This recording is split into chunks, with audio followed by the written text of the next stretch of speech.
예전부터 지금까지 요리용 식용유가 다이어트부터 시작해서 우리 건강에 미치는 영향에 대한 이 논란이 끊이지 않고 있는데요. 오늘 제가 확실하게 정리해 드릴게요. 우선 담배의 성분 중 폐암을 일으키는 주된 원인인 아크릴레인이라는 성분을 좀 말씀드릴게요. 아니 뜬금없이 담배 얘기냐 고 하실 수 있겠지만 잘 들어보세요. 담배 한 개비에 아크릴레인이라는 성분이 18에서 98 마이크로그램 정도 들어있다고 해요. 그런데 맥도날드 감자튀김 154g에는 아크릴레인이 무려 1000에서 1500 마이크로그램이 들어있다고 하거든요. 이 아크릴레인은 식용유를 180도 이상의 고온에서 가열할 때 많이 발생하고 튀긴 음식을 공기 중에 오랫동안 놔두어서 기름이 산패하는 과정에서도 생겨요. 자, 그러면 일단 몸에 좋다고 볼 수는 없는 거겠죠. 그래서 오늘은 절대 먹어서는 안 되는 기름, 그리고 우리가 먹었을 때 건강에 도움이 되는 기름까지 설명해 드릴게요. 그런데 이 도움되는 기름도 유의할사항이 좀 있거든요.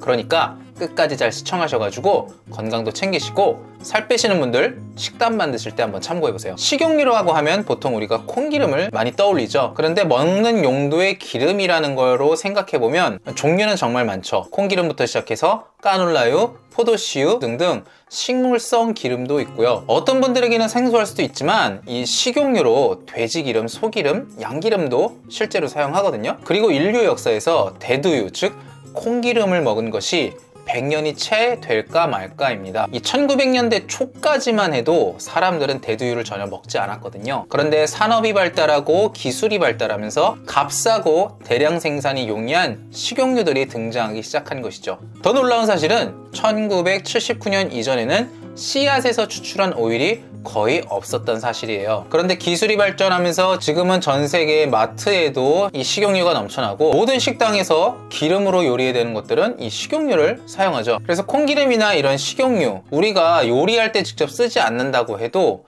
밖에서 외식을 한다던가 가공식품을 사 먹으면 대부분 들어가 있다고 보시면 돼요. 그러니까 내가 재료들을 사서 직접 만들어 먹는 요리가 아니고서는 사실 피하는 게 쉽지는 않단 말이죠. 이 앞에서도 말씀드렸지만 역사가 짧았던 만큼 인류가 그동안 먹어왔지 않았던 음식인 거예요. 그러면서 현대인들의 식습관도 많이 바꿔놨죠. 현대인들이 많이 앓고 있는 질병들이 여러 가지가 있지만 그 중에서 자가면역 질환이라든지 이 염증성 질환들, 이게 또 가면 갈수록 늘어나는 추세인데 그 원인은 정말 다양하겠지만 이 식물성 기름, 식용유도 그 유력한 원인 중에 하나라고 볼 수 있어요. 여러분은 잘 모르시겠지만 이 식물성 기름의 생산 과정을 잘 생각해보면 가공식품 그 자체라고 보셔도 되거든요. 생각해보세요. 포도씨유, 카놀라씨유, 옥수수씨유 이런 것들 아무리 쥐어짜도 기름이 안 나온단 말이죠. 코코넛이나 아보카도는 쥐어짜면 기름이 나와요. 열매 자체에 기름이 많기 때문이죠. 그러니까 아보카도 오일이라든지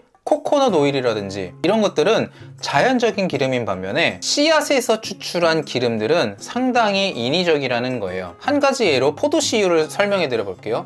포도씨를 아무리 쥐어짠다고 해도 여러분, 우리가 요리할 때 쓰는 만큼의 기름을 짜낼 수 있을까요? 짜내는 방식으로는 그만큼의 기름이 나오지 않을 거예요. 그렇기 때문에 화학 처리도 들어가고 열 처리도 들어가고 용매제도 써야 되고 공장에서 돌려야만 가능한 가공식품이라는 거죠. 그러면 이 지방에 대한 얘기를 조금 더 설명드려보면 아시는 분들은 아실만 하겠지만 이 포화지방의 분자 구조가 가장 안정적인데요. 분자 구조의 사슬 모양이 가장 견고하니까 열이나 산소 접촉에 쉽게 산패되지가 않는 그런 장점이 있거든요. 그래서 버터라든지 코코넛이라든지 라두유라든지 이런 것들이 몸에 좋고요. 발화점이 낮은 올리브유나 아보카도 오일 정도까지 포화지방을 갖고 있는 기름으로 좀 볼 수가 있어요. 그런데 이 식물성 기름은 전부 다 불포화지방이고요. 이 미끌미끌한 액체 형태를 띠고 있죠. 그래서 이거를 수소화시켜서 쇼트닝이라든지 마가린 같은 걸로 만들어낼 수가 있어서 이 쇼트닝이나 마가린 몸에 안 좋은 거 다들 아시죠? 제가 설명드린 거를 바탕으로 생각해 보시면 왜 몸에 안 좋은지 조금 더 머리에 들어오실 거예요. 그래서 앞에서 수소화라는 말씀을 드렸는데 이 수소화라는 것 자체가 결국에는 가공을 한다는 말이거든요. 그래서 이 식물성 오일은 수소화된 불포화지방, 즉 가공된 불포화지방이다, 이렇게 생각하시면 돼요.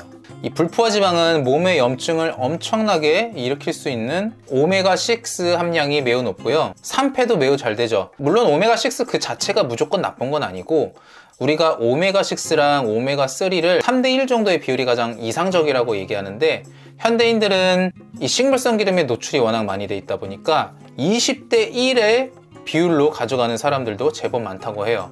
그러다 보니까 건강이 나빠질 수밖에 없죠. 그래서 이 가공식품만 끊어도 건강이 좋아진다는 말, 아니 건강이 좋아지는 사람들이 생길 수밖에 없는 거예요.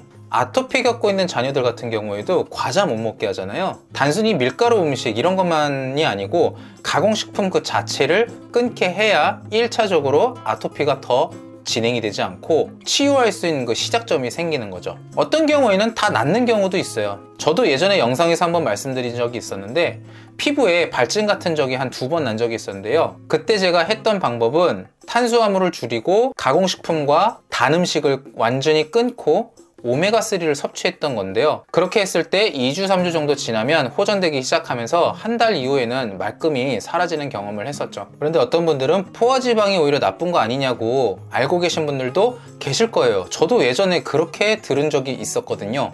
그런데 이게 사실 알고 보면 기업과 각종 이익단체들의 마케팅에서 나온 얘기지 결코 과학적이고 의학적인 연구와 탐구에 의해서 나온 얘기가 아니에요.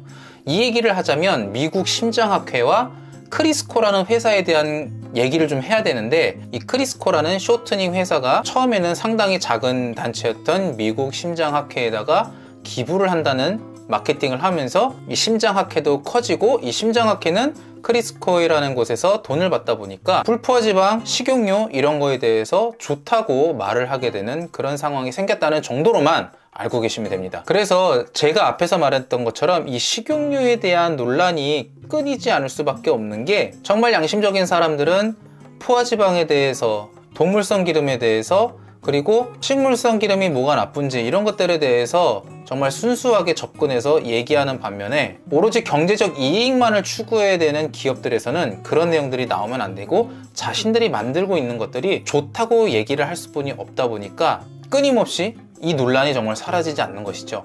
그렇지만 오늘 제 영상 보신 분들은 속지 마시고 일단 집에 있는 콩기름, 카놀라유, 포도씨유 이런 것들은 좀 버리셨으면 좋겠어요. 그래서 여러분들 살 빼기 위해 다이어트 하시는 분들도 마찬가지고, 건강을 생각하시는 분들은 일단 가공식품도 끊으셔야 되고 외식도 줄이셔야겠죠. 그리고 집에서 요리를 해 먹을 때만큼은 이 포화지방을 가지고 요리를 하시는 게 좋아요.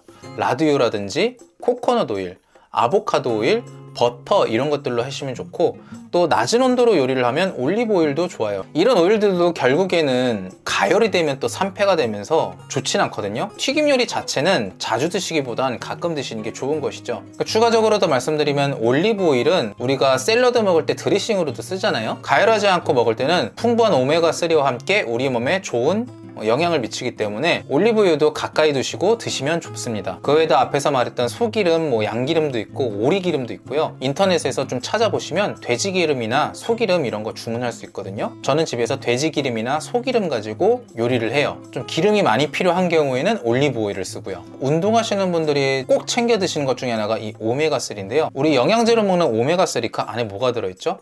생선 기름입니다. 그냥 기름이거든요, 사실 알고 보면. 그런데 이 생선 기름에 오메가3 성분이 많다 보니까 생선을 가지고 만들어낸 거죠. 그리고 사실 유의할 점은, 이런 기름들도 드시려면 유기농 무항생제 제품들을 사용하시는 것이 가장 추천드리는 거예요. 그래서 좀 여유가 되시는 분들은 유기농 제품들, 무항생제 제품 이런 걸로 꼭 드시길 제가 추천드리고요. 사실 근데 이런 제품들이 가격이 좀 많이 나가는 건 사실이죠. 그럼에도 불구하고 우리가 앞에서 말했던 콩기름 같은 것들을 먹으면서 건강을 해칠 수는 없으니까 유기농 무항생제가 아니더라도 최소한 올리브유라든지 코코넛 오일이라든지 돼지기름, 소기름 이런 포화지방을 가지고 요리를 해서 드시는 걸 추천드릴게요. 오늘은 이렇게 기름에 대해서 좀 말씀을 드려봤는데요. 어떠셨나요? 어떤 분들에게는 좀 충격적인 내용일 수도 있고, 어떤 분들은 알고 계신 내용일 수도 있겠지만, 우리가 건강을 좀 챙기려면 평소에 먹는 이 기름에 대한 부분도 잘 신경을 써야 되거든요. 살을 뺄 때도 포화지방을 먹느냐 불포화지방을 먹느냐에 따라서 그 결과가 많이 달라지기 때문에 꼭 알아야 되는 내용이어서 제가 오늘 한번 기름에 대해서 한번 다뤄봤어요. 오늘 내용도 좋으셨다면 구독, 좋아요, 알림 설정까지 부탁드리고요. 오늘도 건강한 하루 되세요.